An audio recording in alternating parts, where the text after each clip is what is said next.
Imagine a sport that in the 1990s was banned in most American states, a sport politicians called human cockfighting, a sport with no major television deals, no serious sponsors, and almost no future.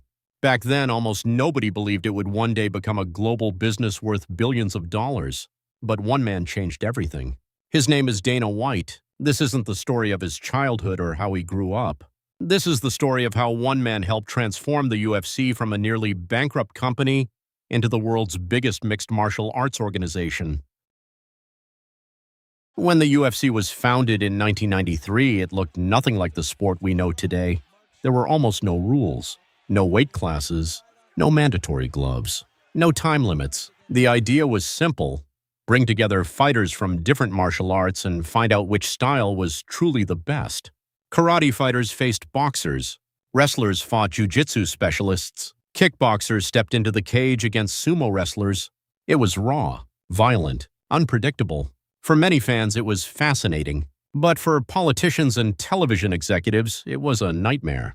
The biggest opponent of the UFC was U.S. Senator John McCain. He publicly called the sport human cockfighting and launched a campaign to ban it across the United States. One by one, athletic commissions refused to sanction UFC events. Cable companies stopped carrying pay-per-view broadcasts. Sponsors disappeared. Television networks wanted nothing to do with it. By the late 1990s, the UFC was losing millions of dollars. Many people believed the company was only months away from shutting down forever. The future of mixed martial arts looked incredibly bleak. At the time, Dana White wasn't a famous businessman. He was working as a boxing coach and later managed several MMA fighters, giving him a close look at the struggles inside the UFC. When he heard that the organization was for sale, he contacted Lorenzo Fertitta, a longtime friend. Lorenzo and his brother Frank were successful businessmen with deep roots in Las Vegas. After reviewing the company's financial situation, they made a bold decision. In 2001, they purchased the UFC for just $2 million. It sounded like an incredible risk. The company was losing money. It had almost no political support. Many believed it was impossible to save. Dana White became the company's president. But buying the UFC was only the beginning. Now they had to convince the world that mixed martial arts deserved to survive. As the UFC continued to grow, it attracted the world's best fighters. Legends like Georges St. Pierre, Anderson Silva, John Jones, Ronda Rousey, Conor McGregor, Amanda Nunes, Khabib Nurmagomedov, and many others helped bring the sport into the mainstream. The organization expanded into Europe, then Australia, South America, Asia, the Middle East. Television deals became larger every year. Corporate sponsors finally saw the UFC as a legitimate global brand. In 2016, the UFC was sold to WME for approximately $4 billion.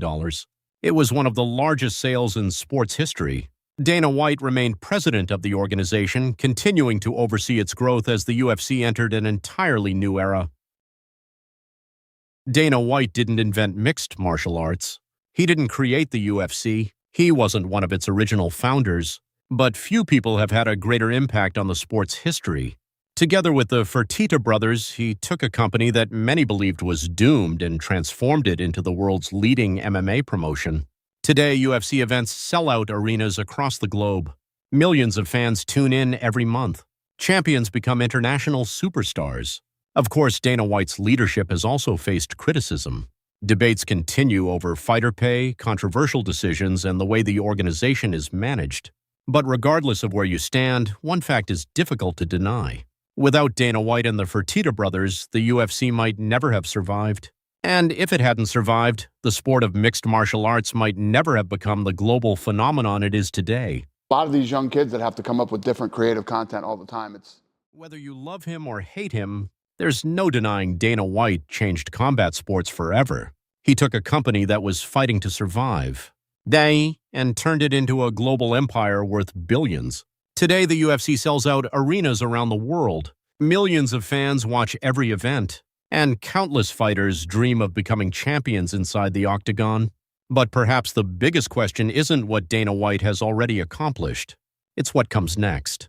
Can the UFC continue to dominate as new organizations rise? Or will history repeat itself? Only time will tell. If you enjoyed this video, don't forget to like, subscribe, and let me know in the comments. Who should I cover next? It's disgusting. It's disgusting. Yeah, it's one of the craziest things that I've ever witnessed in my life.